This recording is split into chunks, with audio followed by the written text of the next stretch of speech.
Hello, welcome by another mini blog. আমি গায়ত্রী। তো চলে এসেছি একটা ছোট্ট মিনি ব্লগ নিয়ে। তো সেই দিন আমরা সবাই মিলে গিয়েছিলাম নবদ্বীপ। তো সেদিন ছিল গুরু পূর্ণিমা, আসলে সেই কারণে আমাদের যাওয়া।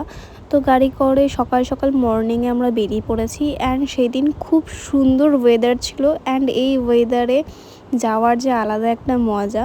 তো আমরা অনেক তাড়াতাড়ি পৌঁছে গেছিলাম নবদ্বীপে। তো অনেকটা ভিউটা দেখতে দেখতে এনজয় করতে করতে চলে গেছিলাম গুরুমা আর গুরুদেবের ওখানে। তো ওখানে খুব সুন্দর করে রাধাকৃষ্ণকে সাজানো ছিল। অ্যান্ড সব জায়গাতেই এত সুন্দর লাগছিলো রাধাকৃষ্ণকে দেখতে, যে মনে হচ্ছিলো দাঁড়িয়ে থেকে দেখি। অ্যান্ড তারপর ব্রেকফাস্টটা কমপ্লিট করে 6টা টোটাল মন্দির ঘুরেছিলাম।